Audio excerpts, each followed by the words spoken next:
Hello again. Welcome back to History 321. I'm Dr. Ron Traylor. All right.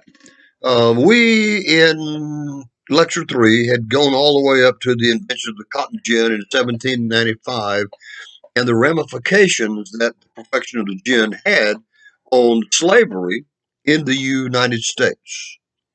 We also talked about, we got a little ahead of ourselves. We talked about what the population of Louisiana was in 1800, blah, blah, blah. But generally today, I want to back up and go back to a little bit earlier time. We said that the population of Louisiana had increased significantly by 1800. And we said that one of the reasons was that the Spanish encouraged immigration. We also said that that the number of slaves in Louisiana increased. Now remember, this time period that we're talking about, the ban on the Atlantic slave trade had not gone into effect. The ban on the Atlantic slave trade that was guaranteed in the Constitution would not go into effect until 1808. And so, during this period, pretty much the last decade of the 1700s, slave ships were heading back and forth across the Atlantic Ocean in great numbers. And so a lot of new slaves were coming into the United States, and a lot of new slaves were coming into Louisiana, which was still owned by the Spanish. Now, there were also other people who were coming into Louisiana during this general time. The Acadians, right? The Cajuns that we are so familiar with appear in Louisiana in this time period. Oh, excuse me, itchy nose. Between 1765 and 1785 is when most of the Acadians came in. Now, let me give you the short tutorial on the Acadians. The Acadians were French. Of course, we know that, of course.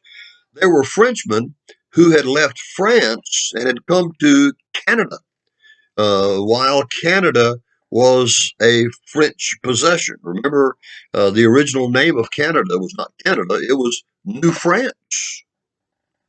These people were hard-working farmers, and I don't think any of them ever got rich, but they were prosperous.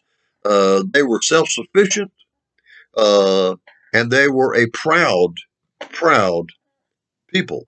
And then the French and Indian War takes place. That war is France versus England, and England wins the French and Indian War. And one of the results of the French and Indian War is what is referred to as the expulsion. The French Acadians, and they were Acadians because they lived on the island of Acadia in northeast Canada near the Atlantic coast. Okay, that's where you get the word Acadian. And of course, the word Cajun is a corruption, if you will, of the word Acadian. But the British kicked the Acadians out of Acadia, and they dispersed to several places in the New World. Some of them actually went to what is today South Carolina, but most of them came to what is now Louisiana. Well, it was Louisiana then too, wasn't it?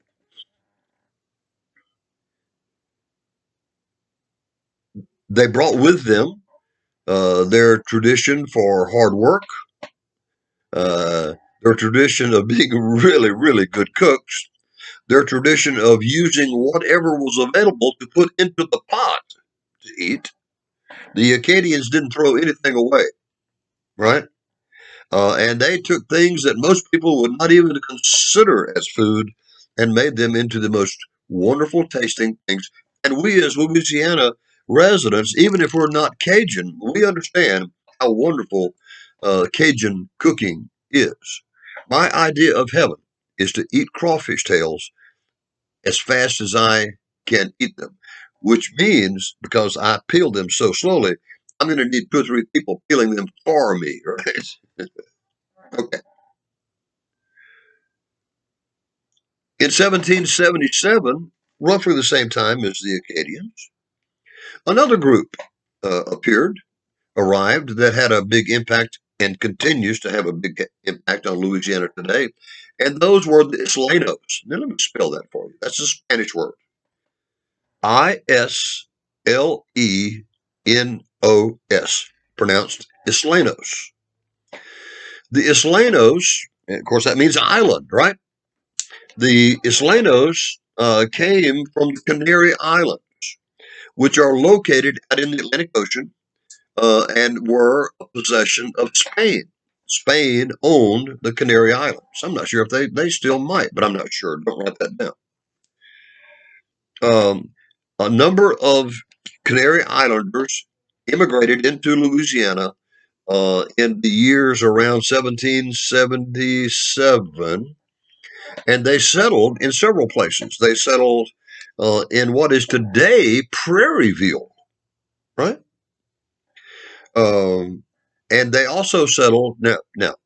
That settlement is no longer there. It only exists in the history books. Another place where they settled, where they still live, is down in St. Bernard Parish near Chalmette, and in that area, in the swamps and in the marsh down there. And if you run into anybody from down in that part of Louisiana today they don't have a French name, but they have a Spanish sounding name, the odds are that they are the descendants of the Islenos who settled there starting in 1777. On a sidelight, some of you have been fortunate enough to have Dr. Samantha Perez as your history teacher here at South History. Dr. Perez is an Isleno, and she is very, very proud of the fact. She's written a wonderful book about them, and is always willing to talk about her ancestors, the Islenos. Another group that comes to Louisiana, once again, not at the same time, but in the general time period, are the French Haitians. In other words, French people from the island of Haiti. Call them Haitians. Haitians. Haitians. In the 1790s, now, I don't want to get ahead of myself. Haiti had been owned by France for a long time, and Haiti was one of these sugar islands that I've been discussing. Very wealthy slave owners living in Haiti, raising as much sugar as they possibly could. Now, probably the most brutal type of slavery is to be a sugar slave. The work was never ending, and it was extraordinarily difficult, and it was very brutal. The average lifespan of the typical sugar slave on one of these Caribbean sugar islands was about 7 years. In other words, from the moment that you were purchased and sent to Haiti, the chances are likely that you're going to be dead in 7 years. You will literally have been worked to death. Now, the Haitian sugar slaves got tired of this, and they revolted in the 1790s. And they took control of the island of Haiti, and they installed their own government in Haiti. As a matter of fact, Haiti has the second oldest republic in the Western Hemisphere. Only the United States is older than Haiti. Now, other interesting things about Haiti is that Napoleon, who by this time was in charge in France, tried to put down the Haitian Revolution. Matter of fact, Napoleon had dreams of establishing, and he was already in the process of establishing an empire in Europe, right? He was pretty much at this time in control of almost all of Western Europe, except for England. But he also had a dream of creating a Western Hemisphere empire as well. Um, and he wanted to finance it through the tax money that was being made off the Haitian sugar. And so when the slaves revolted, Napoleon sent an army to Haiti to put down this revolution. It was led by his brother-in-law, General Leclerc, Leclerc. And Napoleon and Leclerc thought that it would be a rather easy task to defeat these former slaves who had revolted. Well, when Leclerc's army got there, he found he was faced by two things that he did not expect. The first thing he faced was tropical diseases. If you look at a map in the Caribbean, you'll see that Haiti is a tropical island, and tropical islands have tropical diseases. Now, please remember, think back with me to what happened in the early years of the exploration of North America. When the Europeans got here, they brought with them disease. And it was not only was it disease, but it was disease to which they had developed at least a limited immunity. But the natives that they encountered in North America, in the Western Hemisphere, had no immunity. And what we have said was that within a couple of generations, between 90 and 95% of all the Native Americans had died from these unknown diseases. Well, the reverse of this happens in Haiti. The Haitians have a limited immunity to these tropical diseases, but the French army does not. And so, when the French army gets here, out of the clear blue sky, with no warning, they start dropping dead from disease, yellow fever, and things like that, right? Malaria. And so, the French army is seriously weakened, just as the Native Americans had been weakened. The French army is weakened by these tropical diseases. And so that's one unexpected thing that they faced when they get here. The second unexpected thing, they thought that defeating the slave armies was going to be a walk in the park. It was going to be a breeze. Not so. The slaves literally were fighting for their freedom. And when a man, I've never been in a position where I've had to fight for my freedom. All right. But I think that if I was in that position, I would do anything that I could to remain free. The slaves by now had experienced freedom, not for long, but they had experienced it. Excuse me. And guess what? They loved it. And they were not going to give it up without a fight, and fight they did. And the result was the French army withdrew from Haiti and sailed back to France with its tail between its legs, carrying the body of General Leclerc, because General Leclerc had also died along with his men, had also died from these tropical diseases. Now, where does Haiti tie into Louisiana? Well, when the revolution began, many of the sugar plantation owners and slave owners on Haiti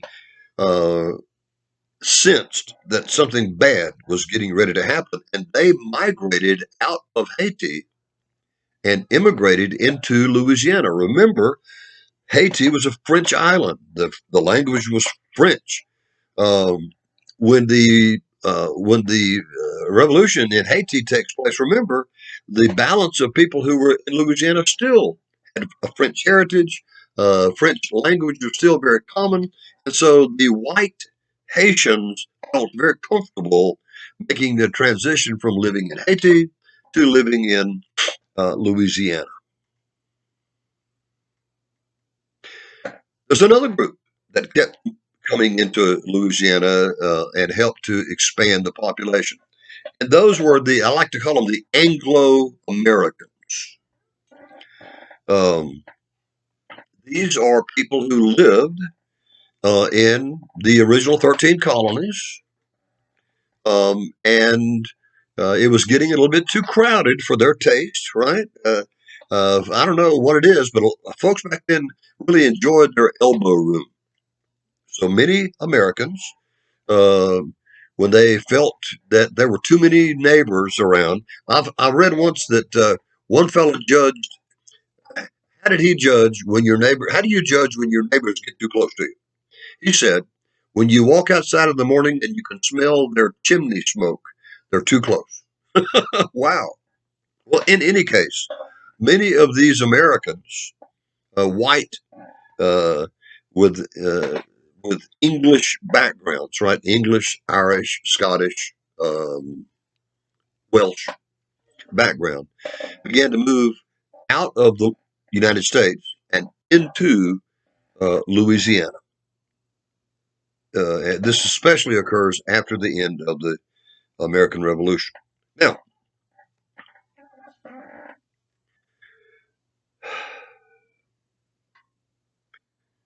the after the American Revolution, Florida.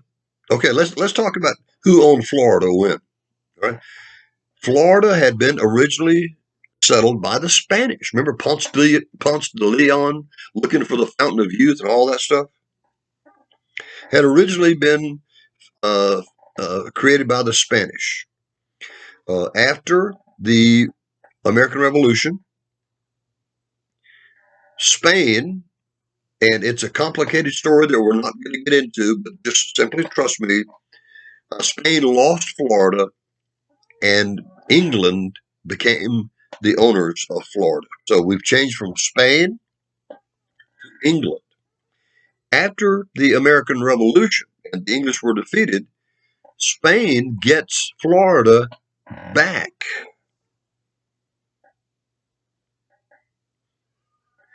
And in those years before the Louisiana Purchase,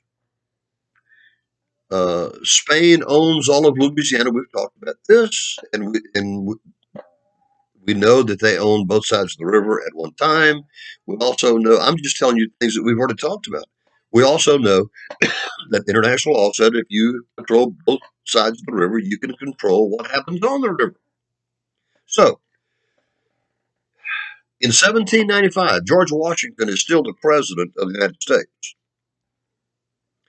And Washington is very afraid, since Spain owns not only New Orleans, but they own the West Bank as well, that if we make the Spanish mad, that they very well might close the river traffic on the Mississippi River.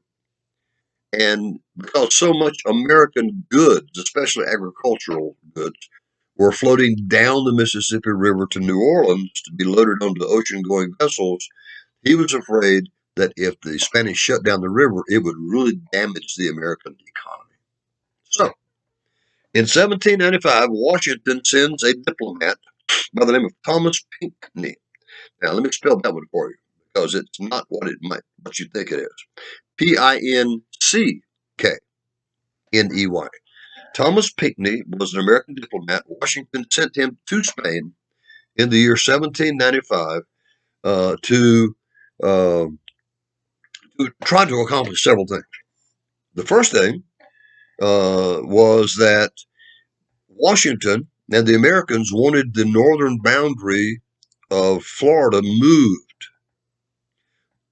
Remember, the Spanish believed that the northern boundary of Spanish Florida should be up around Natchez, Mississippi, while the Americans thought it should be much further south. Now, think about the result if the Spanish were right. If the northern boundary of Spanish Florida was at Natchez, Mississippi, that would make Spanish Florida much larger, wouldn't it? So Spain would come out ahead in that. But if it was further south, that would benefit the United States because not only would Spanish Florida be smaller, but that means that America would be bigger. So Washington wanted Pinckney to settle the northern boundary of Spanish Florida. He also wanted a guarantee from Spain that they would not stop commercial traffic on the Mississippi River, even if they legally could, right? In other words, they would be good neighbors. Well,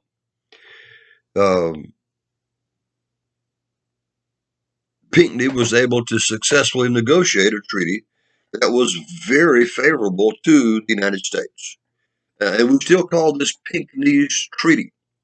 Now, what did Pinckney get? What did the United States get as the result of the treaty negotiated by Thomas Pinckney? Well, the 31st parallel was the result. In other words, Spain gave territory to the United States. They abandoned their claim that the northern boundary of Spanish Florida was up around Natchez, and they said it's down around where it is today. Okay, let's talk about that. Many of us are from the Florida parishes. Not all, but many of us are. We know that certain of these so-called Florida parishes touch Mississippi in the toe of the boot. All right, Louisiana is shaped like a boot. The Florida parishes are in the toe of the boot. So what are the parishes that are in the toe of the boot that touch Mississippi? Well, there's, starting from the east, there's Washington Parish. Then there's us, Tangipahoa Parish. Then there's St. Helena Parish. Then there's East Feliciana. Had a hiccup there. East Feliciana, and then there's West Feliciana. All of those parishes, their northern borders touch Mississippi. And the northern boundary of all of those parishes is the 31st parallel.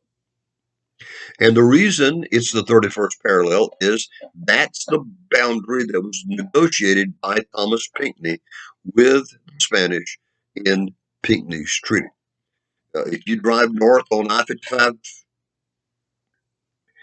there's a really nice rest area over on the left-hand side of the road. All right. And in that rest area, there's a very nice historical marker. And the heading is Pinckney's Treaty. And it tells you all about what I just said about the 31st parallel being the northern boundary of this part of Louisiana, which also means that it was the northern boundary of Spanish Florida. Okay. The Spanish promised not to stop commerce on the river. And in addition, they promised that that they would be rather lenient in, the Americans were shipping all their stuff down the Mississippi River. Sometimes it would be a long time before the next ocean-going vessel shows up to load the American stuff on it to take it to the rest of the world, and it would have to be stored in New Orleans until that ship shows up. Well, the Spanish decided that they were not going to charge the Americans. The Americans would have to pay for the warehouse space because that was a private business agreement between the Americans and the warehouse owner. But the Spanish promised that they would not charge an extra fee. What was it called? The right of deposit. Right? They would ignore that. So the only extra fee that the American would have to pay was the rental on the warehouse until his stuff was loaded on the bigger ship.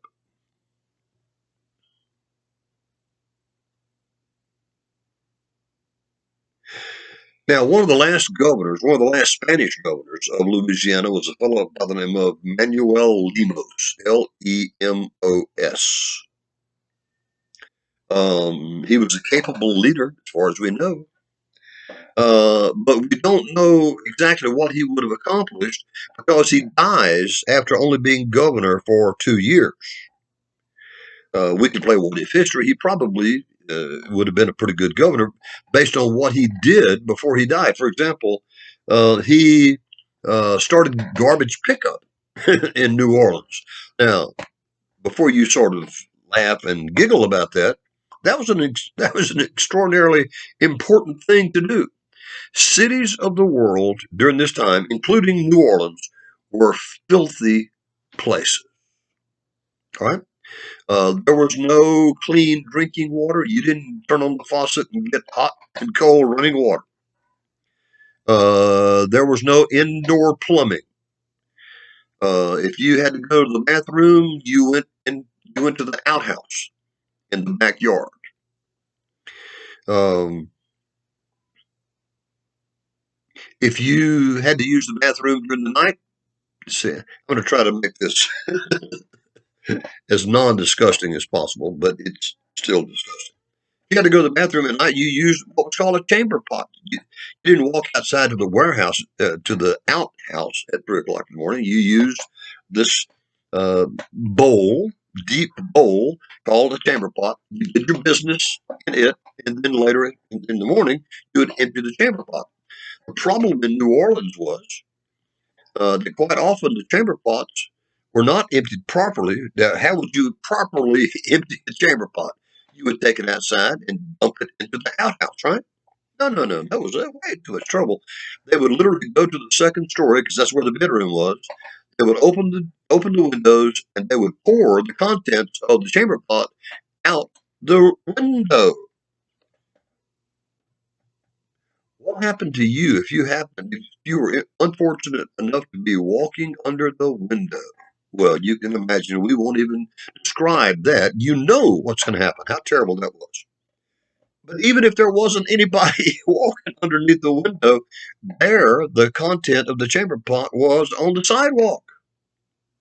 And when you walked by, you at least had to smell it. And if you weren't paying attention, you stepped in it. And a lady wearing long skirts probably was going to have her, not only her skirt, but her petticoats fouled as well. The garbage was also simply thrown out the window. What I'm telling you, it was a guaranteed breeding ground for disease. Now, New Orleans had enough disease by itself. They didn't need to encourage the growth of additional diseases. I mean, they had malaria and yellow fever there almost 12 months out of the year. They certainly didn't need to encourage additional disease by doing these things. So, Limouse began garbage pickup in the city of New Orleans. Now, it was rudimentary, it was primitive, but it was a big improvement over what had come before.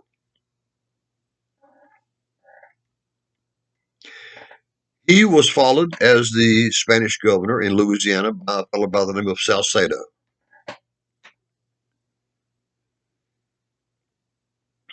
Salcedo really upset the Americans because, remember, part of Pinckney's treaty said that the right of deposit would be permitted with no extra fees. I think I forgot to. Okay, let me add something to that. Something I forgot to tell you a while ago, and I am so sorry. There would be no extra fees for using those warehouses for 3 years. Okay, for 3 years, only 3 years. Well, by the time that Salcedo becomes the governor, the 3 years has passed, and so Salcedo reinstitutes this extra fee, this extra charge on these goods that are coming down the Mississippi River.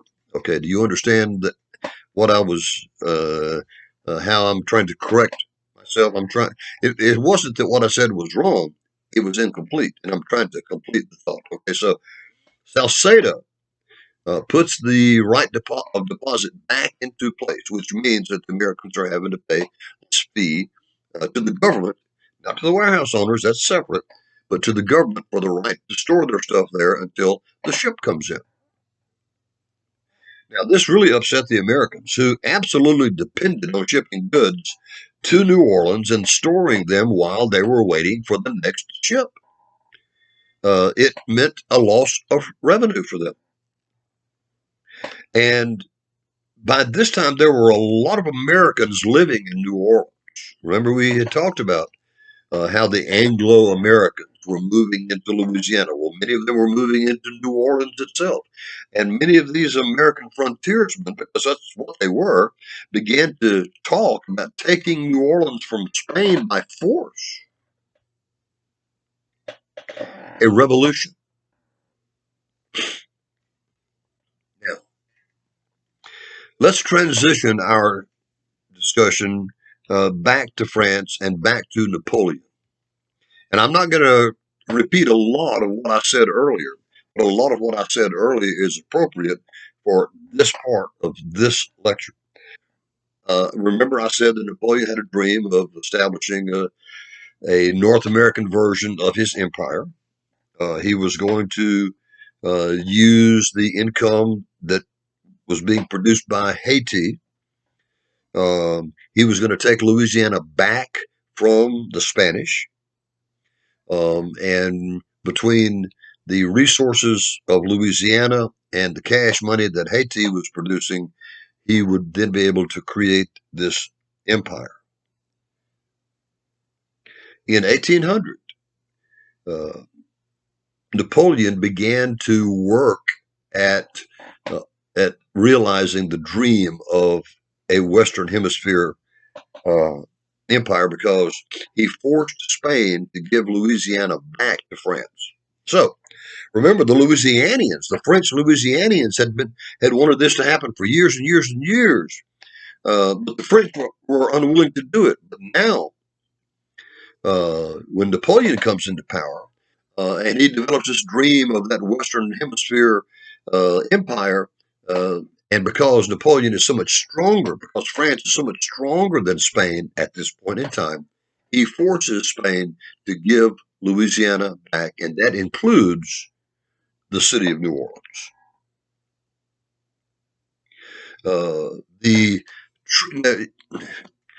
It's true that Napoleon forced Spain to do it, but on paper it was just a treaty, right? And the name of the treaty was the Treaty of San Ildevanso. Treaty of San, S-A-N, Ildefonso, Ildefonso.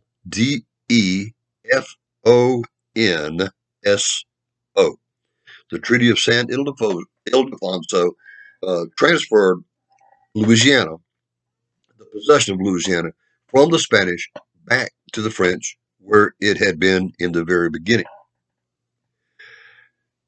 Now, at about the same time, not at the exact same time, but close enough to that same time, the Haitian Revolution takes place. And the Haitians revolt against French rule, and they defeat that French army that we talked about, and now the Haitians are in charge of Haiti. And when Napoleon realizes what's happened, and he realizes that he will no longer have all that tax money that's being generated from the sugar in Haiti, he decides to abandon his idea of that Western Hemisphere empire. Now, all at the same time, remember what I said earlier? History doesn't happen in a vacuum. Everything that happens is affected by everything else that happens.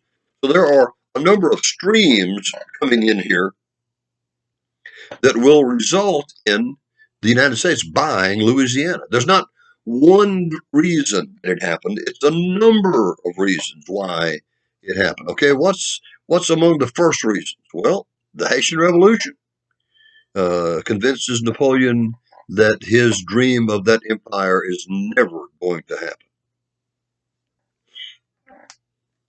Now, here's another stream.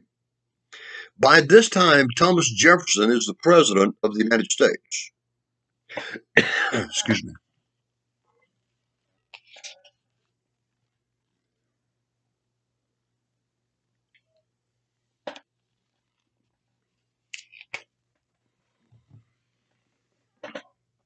And Jefferson is very concerned about the fact that France now owns Louisiana, because France is a very warlike nation. They are in the process of trying to conquer all of their enemies in Europe, and they come really close to accomplishing that. So you can see why Jefferson would get really nervous with a French Louisiana. Remember that the French have just forced the Spanish to give Louisiana back.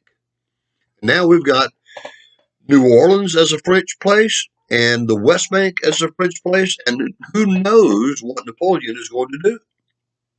And so Jefferson is scared to death. And so Jefferson sends some diplomats to Paris. Their names are Robert Livingston and James Monroe. He sends them to New Orleans, to Paris, and their instructions are simple: buy the city of New Orleans from France. The reason why everyone has been so scared of Spain and now scared of France is that if you own, well, let me say it again, if you own both sides of the river, by international law, you can control commerce on the river. We had fears with Spain, and now we're having similar fears with France. And so the way to solve the problem is to make sure that a country doesn't control both sides of the river. And so Jefferson sends Livingston and Monroe to Paris to buy New Orleans. And if the French will agree with that, that means that the French only control one side of the river, which means that they can't legally close the river. Now, Jefferson really wanted New Orleans and some of the surrounding territory.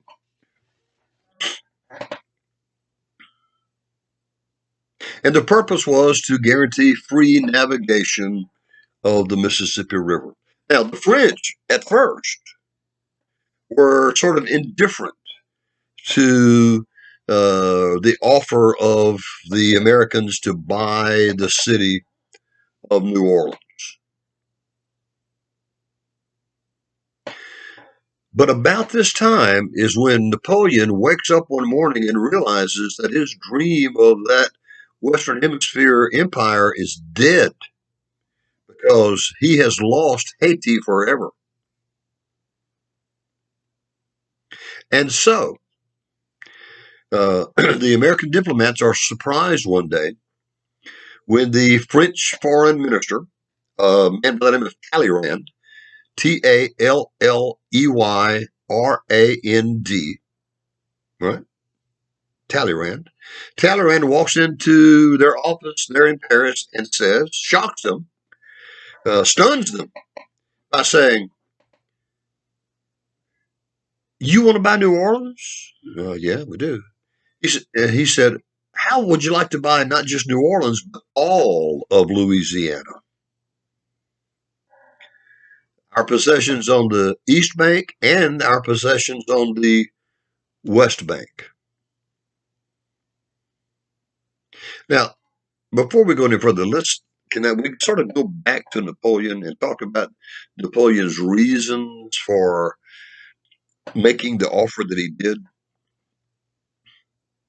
Well, first of all, Napoleon was enough of a realist to realize that a lot of Americans had already moved to Louisiana by that time, and that many Americans would continue to move into Louisiana, and that the American presence in Louisiana was going to get stronger and stronger rather than weaker and weaker. And he also realized, related to that, he realized that he did not have the military forces that were needed to control a Louisiana in which there was a huge American presence. By this time, he had enough on his hands in Europe fighting the British and and some other of the European nations. Also, he began to realize that it was really difficult to govern a nation from thousands of miles away.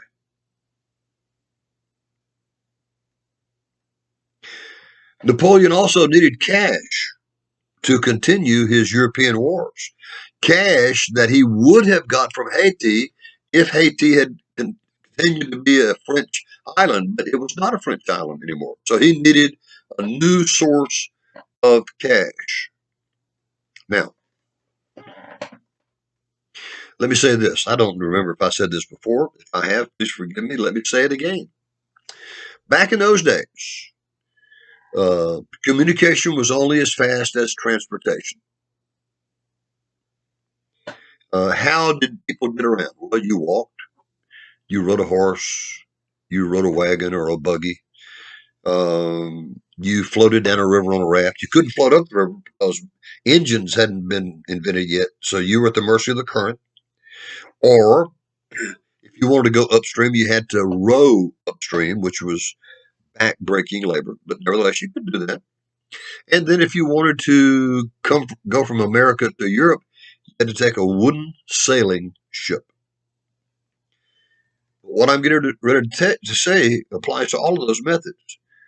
Communication was no faster than the fastest transportation. If you had a letter in your pocket and you were if you were floating on a raft down the river and the current was 5 miles an hour, that's how fast the letter was moving too, right? 5 miles an hour.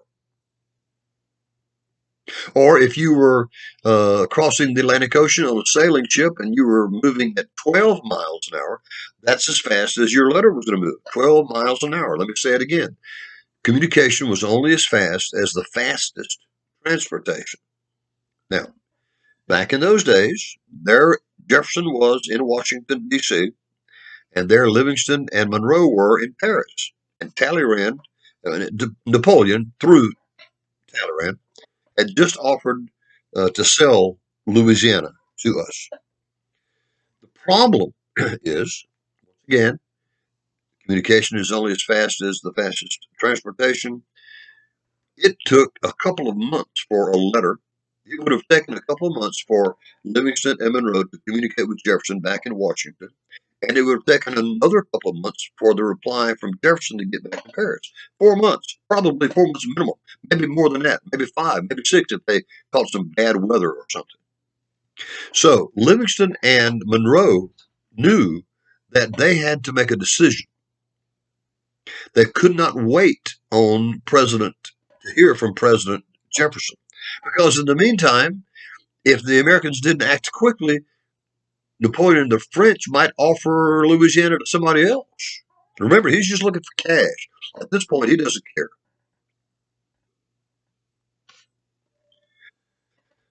So what Livingston and Monroe do is they accept Napoleon's offer. They said, yeah, you will buy the whole thing. Um, it was for a total of 15 million cash. And American citizens uh, were owed about $5 million by French citizens. And part of the deal was that America would forgive that debt. So it was $15 million cash, yes, and then $5 million of forgiven debt. Total of $20 million. Now, Livingston and Monroe made this decision on their own. The agreement was signed in May of 1803. They sent the treaty to Washington. Now, remember what the Constitution says about treaties. It is the U.S. Senate who has the power to approve or disapprove treaties. This treaty went before the United States Senate. It was debated there. It was approved.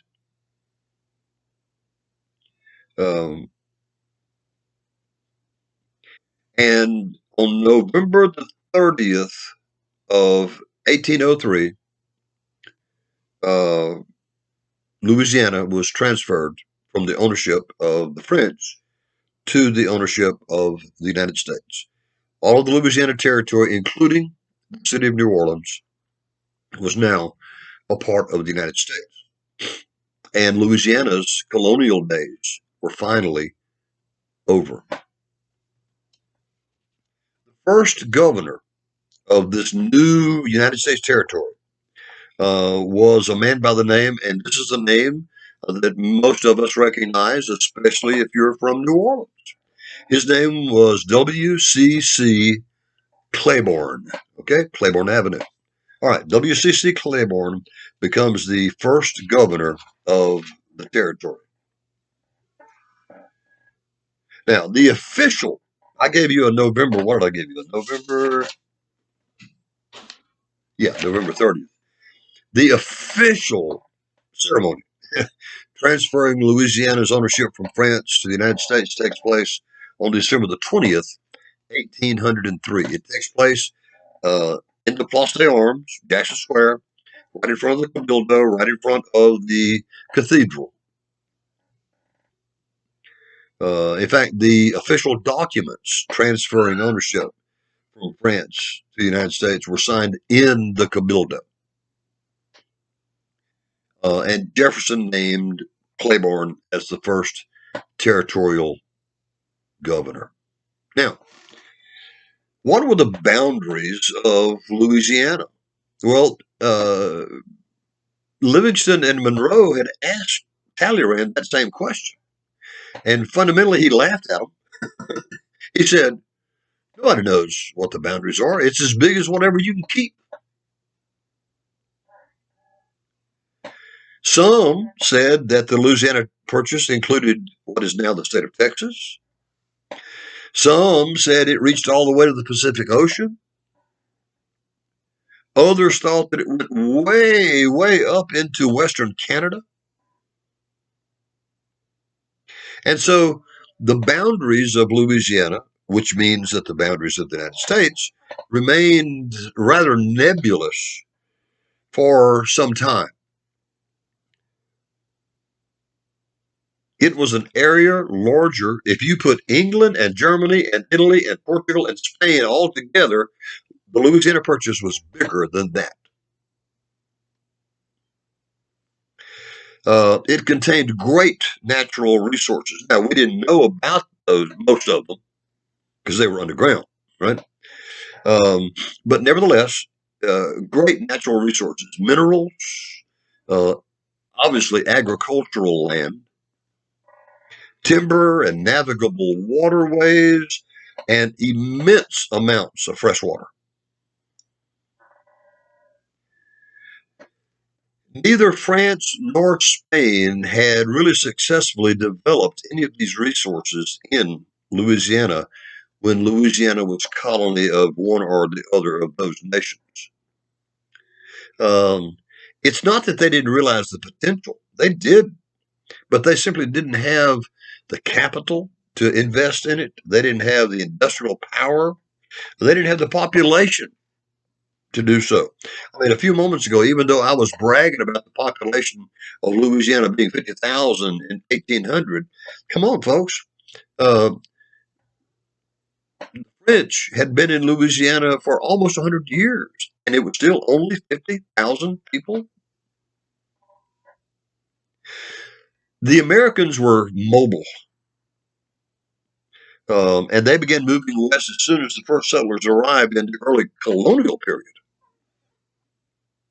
And they continued to move into Louisiana now that it belongs to the United States. The movement westward continued and accelerated after the American Revolution.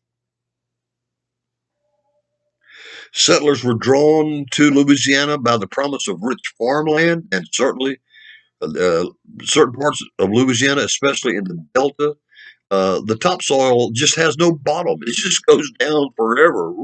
Rich, fertile topsoil. So, in 1803, when Louisiana was taken over by the United States, it still had a population of roughly 50,000. Now, of that 50,000, um, between a third and one half of all those people were black. They were either free people of color or they were slaves. But when you talk about color, it was about 50-50, white and black. And about 10,000 people lived in New Orleans. And most of the free blacks, most of the free people of color lived in New Orleans as well. The upper part of the Louisiana Purchase, when you when you get north of present-day Louisiana, the remainder of the Louisiana Purchase only had a few people. Most lived along the rivers and the streams. Most of the people in the Louisiana Purchase lived in what is now the state of Louisiana. And what about New Orleans in 1803? Well, there wasn't much to New Orleans in 1803 except for what we still call the French Quarter, or in French, the Vieux Carré, the Old Quarter. That was the original part of the city that had been established by Bienville on that high land there on the Mississippi River. Or it's not really high land, is it? It's higher than sea level. The city had expanded off of that high land. Drainage ditches had been dug. Some of the swamp around New Orleans was being drained, and people were bringing in dirt and building it up. So the city of New Orleans was not limited specifically only to the Old Quarter, but most of it still was the Old Quarter, the French Quarter. The people of New Orleans also, itchy nose. The people of New Orleans had also begun to construct levees to protect the city against the Mississippi River, especially the spring floods when all that snow and ice melted up north. There was only one way it could go. It had to come south. And God did not put levees on the Mississippi River. So when all that water came down the river, it would spread out. You know, water seeks its own level. And so to protect the city of New Orleans, these rudimentary, pretty primitive levees were already under construction in 1803. Now, the military defenses of New Orleans had fallen into disrepair. The city of New Orleans was absolutely helpless. If it had been attacked by anything approaching a strong military force, it would have just collapsed immediately. The problem with the drainage ditches, remember we said that who was it? Was it Limouse who had started the garbage pickup? Where did they haul that garbage? Did they have a sanitary landfill like we have these days? Did they have an incinerator where they could burn it all the way down to just ash? Nope. They had to get rid of it physically, solid waste. And the very ditches that had been dug to drain New Orleans were now being used as places to put the garbage. So the people of New Orleans had this ongoing battle with flooding because the purpose of the drainage ditches had changed purposes. They were now being used as garbage disposal.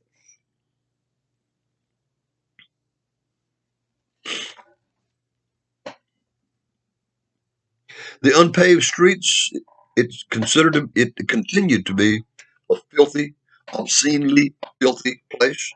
Human waste, garbage, trash still littered the streets of New Orleans. The city stank to high heaven. Stories are told. Ships that were coming as they neared New Orleans. If the wind was blowing out of the right direction, they could smell the city long before they could see the city. And of course, that lack of sanitation was a major cause of disease. Now, as far as the city itself, in 1800, now this is in 1803, remember that. But there were 4 or 5 general stores. By this time, there were several banks, all United States banks. 8 or 10 commission houses. In other words, merchants who bought and sold the things that were coming down the river and were coming from the interior of the continent, and things were coming up the river from other countries. There were several small shops and specialty stores. Luxuries were available for those who could afford to pay. Wine and olive oil and exotic fruits and clothing material, home furnishings, jewelry, they were all available in New Orleans, but they were only available to those who could afford it, and it was expensive stuff. America in 1803, now remember, can I say it again? History doesn't happen in a vacuum. Everything that happens is affected by everything else that happens. Okay, remember, cotton gin had not been perfected until 1795. We're talking about 1803. Only 8 years has passed. Americans are still not wearing cotton fabric. Now, I'm sitting here at my computer station in my library in my home, and I'm telling you, I've got on, I'm very informal, okay? I am clothed. If I were to show you my entire body, you would not be embarrassed, okay? I've got my clothes on, but I've got a cotton t-shirt. There it is, Southeastern t-shirt. I've got on cotton Levi's. I've got on cotton underwear. I've got cotton socks. The only thing I have on my body that's not cotton is my shoes. But that's not the way it was back then. Most clothing, now, there would come a time when cotton would become the most common fabric, but not yet. Most Americans still wore either linen or wool clothing. Now, linen and wool clothing might be just fine if you live in New England, where it's cool all the time. I remember my wife and I went to Maine some years ago. We were there for the 4th of July. And when we flew out of Providence, Rhode Island, right, New England also, the 5th or the 6th day of July, the temperature was still in the 50s at high noon. Now, in July, we know how hot it gets in Louisiana. If we're lucky, it's only in the 90s. And of course, you know that it can get into the 100s in July. Now, that wool and linen clothing might feel real good in New England, but what about Louisiana? That's all the people had to wear, though. They didn't have any choice. Wool and linen. Can you imagine how miserable it was to live in Louisiana during that time period? Plus the styles, these high collars that came right under your chin, right? These fancy ties. They called it a cravat, right? It was wide, it was thick, wool jackets, wool trousers, linen shirts, a hat made out of beaver fur. Good God in heaven, huh? Can you imagine? Well, I can't. Now, there were other settlements in Louisiana by 1803. It wasn't just New Orleans, wasn't just Baton Rouge. Monroe had been established there. Of course, Baton Rouge. Of course, Natchitoches. We know that Natchitoches is the oldest town in all of the Louisiana Purchase. It's older than Baton Rouge, New Orleans, or anybody. Opelousas already existed. St. Martinville already existed. Many of the Acadians who came from Acadia when they were expelled by the British settled in parts of Louisiana, and St. Martinville became sort of the gathering spot for them. The legend of Evangeline, right, takes place. The story of Evangeline takes place in St. Martinville. Okay, that's a good place to stop. We're almost at 1 hour, and we will pick it up later. I'll see you soon.